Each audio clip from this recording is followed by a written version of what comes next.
नमस्कार दोस्तों, मेरा नाम है सौरभ तिवारी और आप देख रहे हैं पंचायती ज्ञान। आशा करता हूं कि आप सभी लोग स्वस्थ होंगे एवं सुरक्षित होंगे। दोस्तों, आज का ये वीडियो बनाने का कारण है कि मेरे टेलीग्राम में कुछ बच्चों ने मैसेज किया था कि सर अभी 2 या 3 महीने बचे हैं एंट्रेंस एग्ज़ाम होने के लिए और हमने अभी अभी तैयारी शुरू की है, तो किस प्रकार से हम तैयारी करें कि हमारा सिलेक्शन हो जाए। तो इस बारे में हम बात करेंगे और इसके अलावा हम बात करेंगे कि मैंने जब एंट्रेंस एग्ज़ाम दिया JNU BHU DU का, तो मेरा JNU में सिलेक्शन नहीं हुआ था। मेरे 78 नंबर आए थे और जो मेरा कट ऑफ गया था EWS का वो 83 नंबर था, जिसमें 78 में मेरे 2 नंबर डिप्रीवेशन पॉइंट के भी थे। तो इस बारे में हम बात करेंगे कि मेरी कहाँ कहाँ गलतियाँ हुई एग्ज़ाम में जिसके कारण मेरे नंबर कम आए या मेरा सिलेक्शन नहीं हो सका, और मैंने किस चीज़ पर फोकस किया और किस चीज़ को छोड़ दिया जिसके कारण ये परिणाम मुझे भुगतना पड़ा या मिला। दोस्तों, सबसे पहले इसमें मैं कोई ऑफिशियल भाषा यूज़ नहीं करूँगा, मैं एक बातूनी या आपसे सिर्फ बातें करूँगा, आपको बताऊँगा कि क्या क्या हो सकता है। तो इसे आप उसी तरह लीजिएगा जिस तरह मैं आपसे बात कर रहा हूँ, ना कि एक ऑफिशियल भाषा के रूप में। तो सबसे पहले हम बात करेंगे कि 2 या 3 महीने में तैयारी की जा सकती है या नहीं। तो दोस्तों, JNU के लिए मुझे थोड़ा टफ समय लगता है, कम टाइम लगता है, क्योंकि 2 या 3 महीने में करना थोड़ा मुश्किल है। क्योंकि आपको यदि आप 2020 का पेपर देखेंगे तो उसमें जो प्रश्न आए थे वो बहुत सारी पुस्तकों से आए थे। उसमें उन्होंने रामविलास शर्मा के कथन ले लिए, उन्होंने अज्ञे के कथन ले लिए, उन्होंने नामवर सिंह के कथन ले लिए, और जो AR वाले क्वेश्चन थे वो थोड़ा टफ थे। चिंतामणि को आपको बहुत अच्छे से पढ़ना पड़ेगा। तो 2 या 3 महीने में आपको रामचंद्र शुक्ल भी पढ़ना पड़ेगा, चिंतामणि पढ़ना पड़ेगा। उसके बाद एक रामचंद्र तिवारी की पुस्तक आती है, यदि आप उसे पढ़ना चाहते हो उसे भी पढ़ना पड़ेगा। उसके बाद आपको सरस्वती पांडे बहुत अच्छे से पढ़ना पड़ेगा, कम से कम 3 या 4 बार। तो बहुत सारी चीज़ें हो जाएंगी। तो 2 या 3 महीने में थोड़ा टफ है। लेकिन यदि आप BHU और DU की बात करते हैं तो इसमें उतनी ज़्यादा दिक्कत नहीं जाएगी।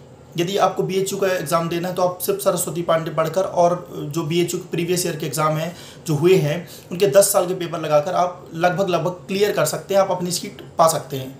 और DU का भी यही है। DU में आप जो पिछले बार का पेपर था वो बहुत ईजी आया था, तो बहुत सारे बच्चों के 400 में 400 नंबर भी आए थे।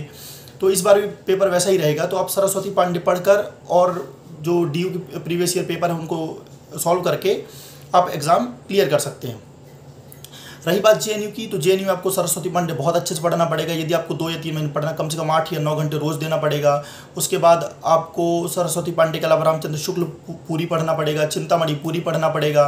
उसके बाद नेट JRF के जो प्रीवियस ईयर एग्ज़ाम जो हुए हैं उनके एग्ज़ाम जो क्वेश्चन उनको सॉल्व करना पड़ेगा, कम से कम 10 साल के नेट के पेपर कम से कम 10 साल के आपको सॉल्व करना पड़ेगा। इतना कुछ करेंगे तो आपको ये बहुत कम चीज़ें लग रही हैं, लेकिन आपको 2 महीने से ज़्यादा इनमें लग जाएंगे। अब बात करते हैं, मेरा JNU में सिलेक्शन नहीं हुआ था, मेरे 78 नंबर आए थे। तो उसके पीछे कारण क्या है, मेरी कौन कौन सी गलतियाँ हैं। तो सबसे पहले मैं जो BA मैंने भोपाल से किया, मेरा उसमें हिंदी लिटरेचर था, लेकिन मेरा हिंदी लिटरेचर में इंटरेस्ट नहीं था। लेकिन लास्ट का जब मेरा 3rd ईयर था तब मैंने UPSC के लिए दृष्टि में हिंदी लिटरेचर ऑप्शनल की कोचिंग की थी।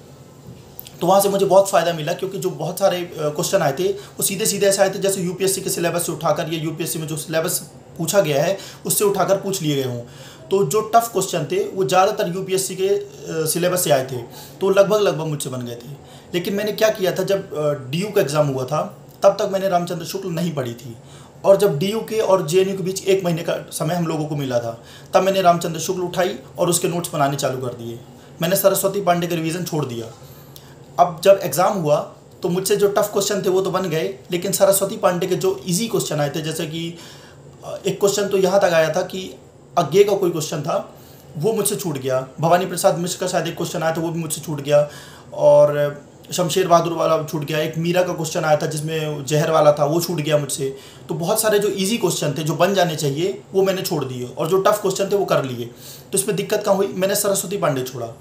यही बात आपको ध्यान रखनी है कि आप एक चीज़ ध्यान रखिएगा, सरस्वती पांडे को आप लास्ट तक रिवीजन करते रहिएगा, क्योंकि कितना भी कम उसका वेटेज होगा 60 से 65 क्वेश्चन उससे आने ही आने हैं हर साल। तो आप उसको पढ़िए, रामचंद्र शुक्ल को रिवीजन करिए। रामचंद्र शुक्ल के जो कथन है, जो उन्होंने प्रमुख कवियों के बारे में, प्रमुख लेखकों के बारे में कहे हैं, उन्हें आप देखिए। और यदि आपको रामचंद्र शुक्ल नहीं पढ़ना है तो मैंने उनके कुछ नोट्स बनाए हैं, वही जो 1 महीने में बनाए थे। तो यदि आपको वो चाहिए तो आप मुझसे ले लीजिए। उसके अलावा आप चिंतामणि पढ़, चिंतामणि से बहुत सारे प्रश्न इस बार पूछे गए थे।